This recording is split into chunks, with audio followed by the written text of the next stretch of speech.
Welcome to Cabin Fever in Anchorage, Alaska. Just about everything that we're going to see today is locally made in Alaska. We're going to see yarn, fabric, gifts, all kinds of things. Let's head inside.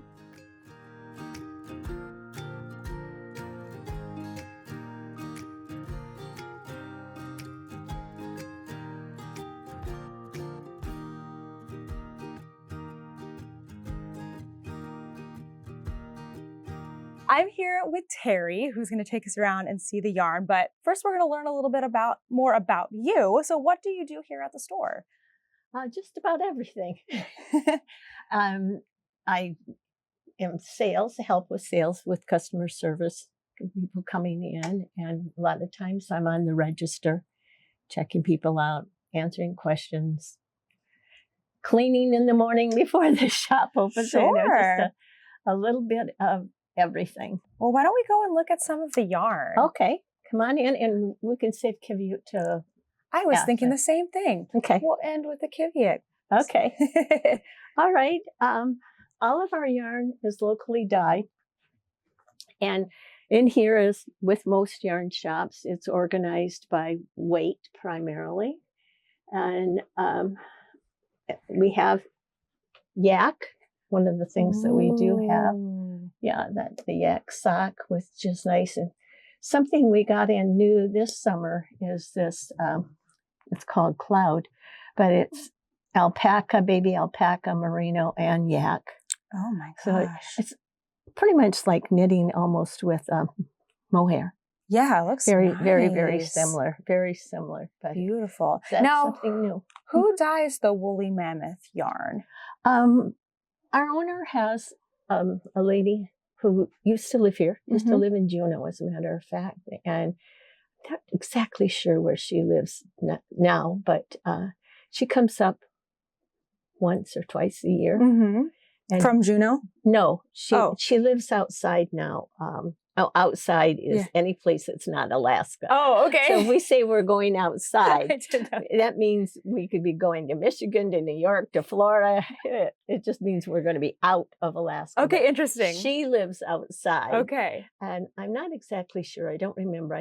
I've heard it, but I don't remember where she lives. And she comes up and she just has moved in the last couple of years. She always has died for us. And so, but she comes up here to Alaska to dye this yarn. She does. Very cool. Yeah. Like I said, she did before she moved. So, and she goes to our owner's garage and she's got it all set up and does all this dyeing for the yarn that's in here. How cool is that? It is. And she comes up with some beautiful, beautiful colors. And a lot of times she comes up with new ideas. Say, for instance, when Andrea Maury's shawl came out, she brought it to our attention before we even knew about it. And so, and she put together some kits of the various yarns. And so she brings things like that to our attention as well. Oh, that's awesome. Yeah, it is. Now, this looks like a sock base. Yeah. So seeing what other bases that you have. Sock, and then it's going to come around here to 50% silk. Isn't that lovely? Yes. Yeah, to DK. And then it'll come around here to, I think it's this, this is still DK, but we have bulky. We name the yarns, the dyer does some, and then we do others. So what are the inspirations usually? Is there like a theme? What does it make you think of? Yeah. That's usually what it is. So we'll pick up one and we'll say, because it's usually myself and another lady who's naming it, and we'll just pick it up and we'll say, what's this make me think of? And then that's how it gets its name. That's awesome. Yeah.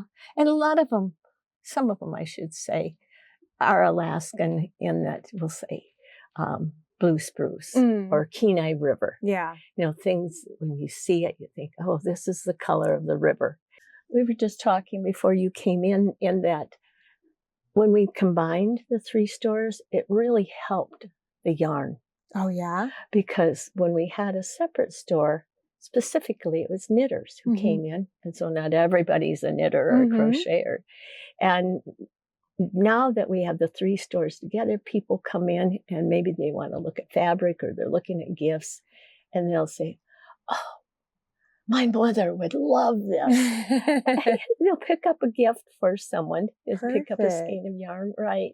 Or they think, oh, I want to do something while I'm here. I want a project. So they do it. So I think it's been good, especially for Well, this is yarn. a large selection of a locally dyed yarn. So this is like my dream when I go into a yarn store. Yeah, it's fun to come in and just be in the color. Then over here, I'll tell you about this yarn. These are 2 other dyers. And this lady is from what we call the Valley out, Wasilla, Palmer, that area. And she does nice, bright colors that people like. And this is just to give somebody an idea how it will knit up. Yeah, that's not necessarily a specific skein. It's not going with that. So. And this lady is from Homer, Alaska, and she hand dyes small batches. She hand dyes her yarn, and her yarn very popular. One thing nice which she has done is put together a kit. Oh, cool. So if you're traveling, and it has everything if you want to make a hat. Nice. With multi-weight yarn. It's got everything Needles, in there. everything. Stitch Needles, markers, everything. Awesome. So these have been very, very popular. That's handy for vacation for sure. It is. And it's a small project. Yeah. So it's something you can have on the plane or on the train if you're going to Denali. Yeah. So yeah. Let's go over here and look at the Qiviut. Yes, I'm so interested. Yeah. This is honestly what I saw on something on your website on Instagram, and I was like, I have to know more about Qiviut. I have, but not very often to know much about it, and not in Alaska. Here. All right. Holy cow. I'll give you some background in the Qiviut is the undercoat of a muskox. Okay. And the muskox is only found here, northern Canada, Greenland. It has been introduced to Russia and Norway. Okay. But to my knowledge, I don't think they're doing anything commercially with their Qiviut, but I don't know that for sure. And the muskox animals in the goat family, it dates back pre-Ice Age. Oh my gosh. Now, some of the characteristics of it is that 8 times warmer than wool. Whoa. Softer than cashmere. Definitely. Does not felt. Hyperallergenic. Okay. On the other side of the coin, it doesn't have memory. I mean, when you wash it, you need to reblock it. So that's could be a drawback for it. But so maybe not great for like a full garment if it's not going to hold shape. So, it will hold shape. Oh, it will hold shape. Okay. It won't shrink, but it will stretch. A full garment like a sweater would be horribly expensive. Yes, I am. As you could see. Yeah. I know that they are done. Yeah. They are done, but primarily people will do hats, fingerless gloves, scarves, cowls. Keep your extremities warm. Oh, accessories. Definitely. And it's interesting that something so soft, so fine can be so warm. And so lightweight. Yeah. It weighs like nothing. Each one of the hairs is hollow. So therefore it's lighter. That's fascinating. Yeah, it really is. And the other thing about it is that muskox shed once a year. They're not like a sheep that gets sheared. They don't. We do have 2 farms in Alaska, one up in Fairbanks and one here in Palmer, which is about 50 miles away. Okay. We do have, and there they'll take the animal into a chute. Then they use those old combs that had the long teeth that women used to befont their hair up. Yes. With, and they just come down the side of the animal, and it almost comes off like a blanket. Wow. Otherwise, we do have a huge herd up near Nome, and there the animal will drop it in the spring or catch it on a bush or something, and people go out and collect it. Wow. But it is very labor intensive to clean. Wow. It's all done by hand.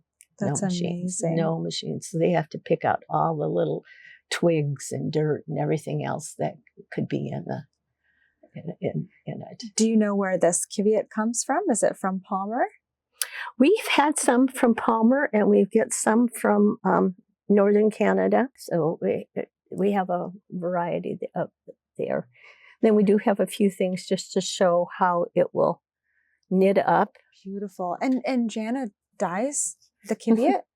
She does. Very cool. I don't think I've seen it dyed, and it takes color really nicely. It does the darker colors because this is the natural color. Oh, wow. Okay. This is the natural I actually like that color. too. Yeah. That's Is that pretty? Yeah. It's sort of grayish, brown colors, but it doesn't take light colors.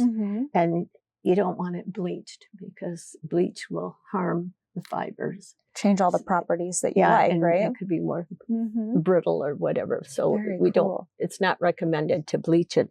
And because of that, to go along, get light things. That says Arctic Fox. Arctic Fox, and we're out of it at the moment, but we also normally carry Arctic Hare as so well. this is actually from a fox? What? Yeah.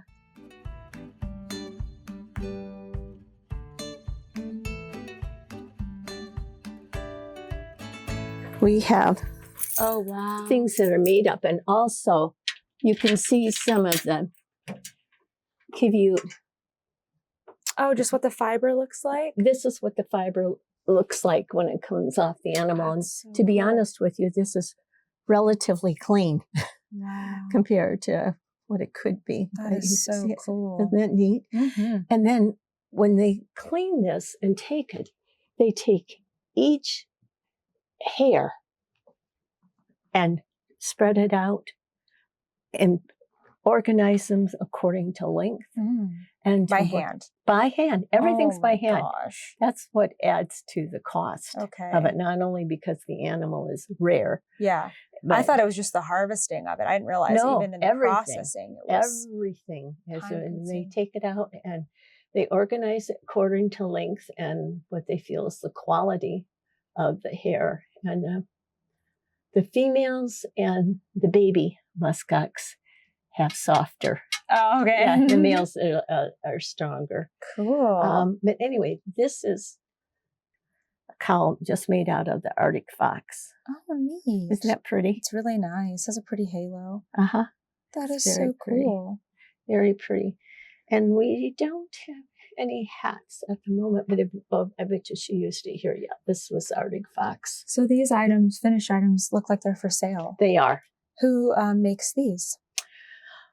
Several people. Yeah? Several people, a couple of us who work here at the store and others make these items. And well, that's the question that I got when people knew I was coming up here is, are you going to get Qiviut?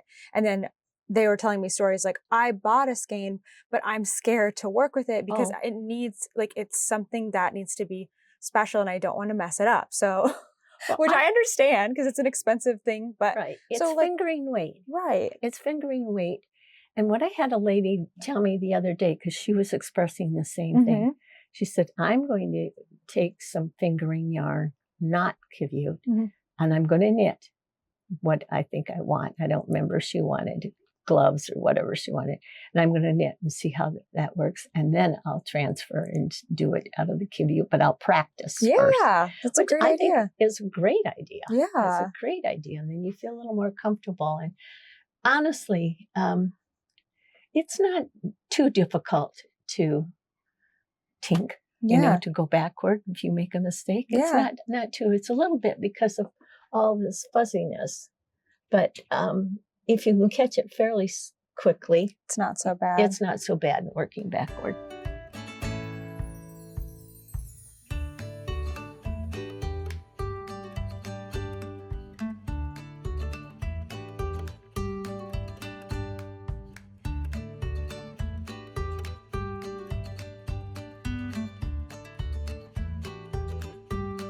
Hi, I'm Jana. I'm the owner of Cabin Fever Fabric, Fiber, and Gifts.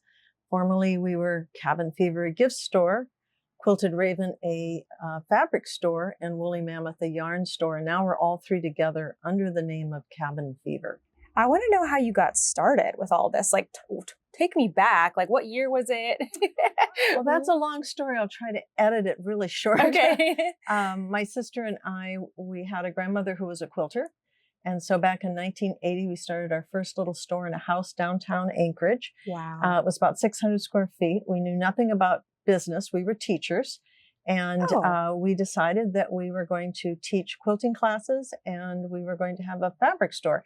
So we went to our local Fred Meyer's and we looked at, because they carried fabric at the time, we looked at the end of the bolts to see, where do you buy fabric?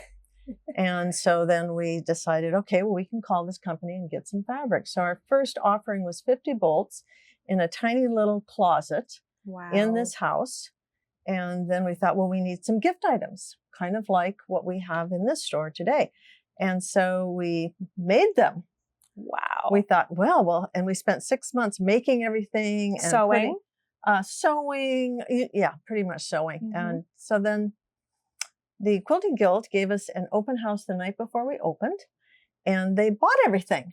And we really hadn't thought about wholesale buying. Right. We hadn't thought about where do we get things. Mm-hmm. And so we actually went to Fred Meyer's again, and there was all this speckled tinware, which was big back then for camping, and we bought it all. And we put it on our shelves just so we'd have something on the shelves that were colorful. So we really started very humble. We were very humble in our beginnings. I lived in the basement of the store on a futon that I got to go to bed. I was able to go to bed after we taught the quilting classes. It was really bare bones, but we learned. Yeah. You know, we were teachers. We knew how to figure things out. And so we learned and we grew that business into quite a large business. We then opened a European toy store, which still exists today, Classic Toys. We had a bookstore, Once Upon a Time Books. We had a wholesale bookstore. She has had 2 different clothing stores, and then I had these 3 stores, which were separate downtown. So we always looked at ourselves as serial small business owners. We like to open them up, and then we like to figure out how to make them successful. That's so cool. And we always said that even if it was a hardware store, if we thought that it would be something that would do well, we would do that. That is amazing. So the fun part was figuring it out and then making it work. But our roots started with fabric. With fabric. And your connection to the craft is with quilting or sewing? It's really with quilting. I taught quilting classes. Mm-hmm. I did sew. My mother had no ability in that area, God bless her, but she made sure that we all took sewing classes. Cool. So I grew up sewing all my clothes. I grew up taking classes. And so it wasn't a big leap to get into quilting from my grandmother's passing down of quilts. So tell us about some of your fabrics. So I know you said you have some special ones. So we can walk around and look too. So with people like who are quilters, so first of all, quilters know we exist or know all the quilt shops that exist when they're traveling. Yeah. There's a major site you can go on. You can look at every single quilt shop, where it's located, in what city, in what state. And quilters are dedicated. I took a graduate course at Babson College several years ago, and we had to do kind of a summary of what it was we were trying to increase our sales, and mine was in fabric. And the average quilter is between 55 and 65, and they have disposable income that they dedicate just to fabric, to long arms, which are the big quilting machines, to having whatever fabrics they want, having fabric rooms in their house, turning their garages into so they're looking for something unique, just like people who are knitting want maybe Qiviut. So I can relate to that. Yeah, so they're looking for, what fabric can I get that I can't get at home in Iowa or in Florida. So that started with all the quilt shops in Alaska. We had a huge buying power with all of us to go to the major factories and say, we want Alaskan fabrics. We want motifs that individuals would like to have. And so that started because of the buying power, and we all shared in the buying. Very cool. And from that, then we went a little bit further and started contacting local artists. This is Barbara Valley. She lives downtown. She's an iconic artist for Alaska. She has a book, Mama, Do You Love Me? That's probably, would you say 30 years old, 20 years old? Yeah. It continues. And she has always been an illustrator of children's books and books that have been written about her. And then she started doing fabrics. So everyone loves her fabric. So she designs a fabric and then quilts are made from it. And all the stores have the ability to order this fabric. Cool. Some of the fabrics we developed, we shared with some stores like Jana in Changing Tides and Jana because we were friends. But other ones are available to everyone. So very cool. But the other thing in here, it's very small, but it's very curated. Yeah. So the things that you see are done locally and they're done by locals. Cool. So like this is Dana Michelle. She is from the Kenai Peninsula, young artist whose grandmother had Kenai fabrics, then her mother had Kenai fabrics. And she is an artist. She went to art school and decided she was going to design her own.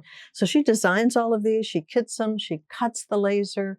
She does everything, and then stores can buy it. Wow. So if you're coming and you want something locally done, everything here is local. This is Maggie Lampton. She does these are all paper cut little kits that people can do as they're traveling by hand. Wow. This actually is my daughter who did the mosaics up there. She is not a quilter, but she's a graphic designer. And so if I can get her to do it, I can tell her what I want. She, has the ability to do it. So she designs them and then do you quilt them? I have someone quilt them. I don't quilt them anymore. I'm lucky if I can pay the bills. No, but she designed them based on what we wanted. And then we pick the fabrics and then one of the ladies makes it as a sample. Very and then cool. we have it all kitted up and people can buy it with everything that they need to go home and make it. And that's the same with all the patterns. This is Lisa Moore over here. She's out of Sitka. So, you just see everything in here and it's done locally. That's so cool. Which it doesn't then have to be this huge store because we really just focus on local fabric and local kits. But saying that, then back here we kind of put it together by theme. So we have, wolves into whales, into totemic and bear and moose. And so our fabrics are kind of organized by theme in that sense. And then in this room in here, we do the same thing. Our batiks are generic because a lot of times you need some batiks just to go with your quilt. And so this wall would be our batiks. And then fat quarters are kind of an interesting animal, so to speak. So a fat quarter is 22 inches by 40 inches. So it's a half yard cut on the fold. And the reason quilters like that is because it can kind of be the beginning of a quilt idea. So people come in and they will pull off of the different spokes. And if they buy 5, we give them a 6th one free. And then we give them a quilt pattern to make with it. And so this is something that we keep full all the time. And it's a good thing to take home.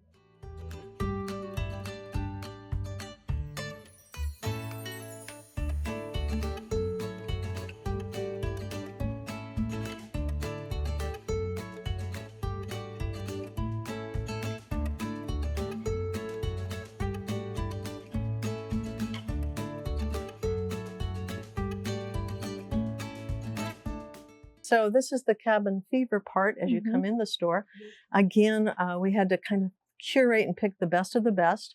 We had close to 4,000 square feet over there. Wow. And this is what we have here. Right, the whole store is 1,500. But so it was really curated down to what do we sell the most of and what is local so that we can get it and replenish all the time.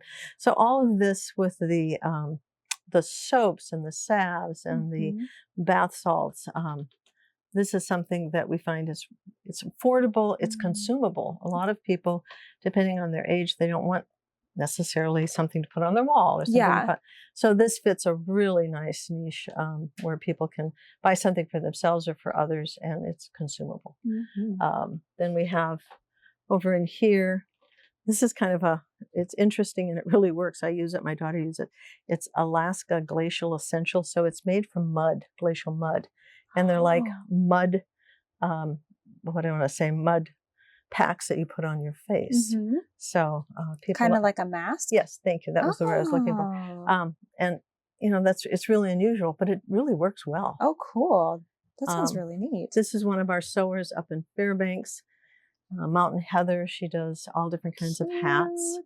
So they're very individual. And like headbands. Headbands and little baseball caps. And for your ponytail. Yeah, that's a little cute. bit of everything. Of course, we have a few shirts. Those aren't done here, but we have a potter from Homer and basket. And this is a lady who does hand-painted salad bowls that we sell well. Those are so cool. Yeah. And this is one of our really beloved artists. He does all kinds of birds. He started out doing birds, and now he's branched into whales and animals and flowers. And so this is a little bit about him. And we try and carry all his plaques here so people can take it home and sit it on their shelf, or they can hang it on a wall. It's got a little hole in the back that they can, Super cool. So this is Studio Gerard, is the name of his company. Very nice. And then we try and carry local, for doing ornaments, we try and carry all local ornaments or things that we can point people to that have been done somewhere here in Alaska. Our glassware, we love. This is Connie Breck Studio, all of her pottery, her glassware. We have some nice young local individuals who are doing teas, and I mean, you have so many things. It's exploding, right? But we've kind of tried to pack it in here in a way that is still very visual without being overwhelming. Oh no, it's not overwhelming. Yeah. It's great.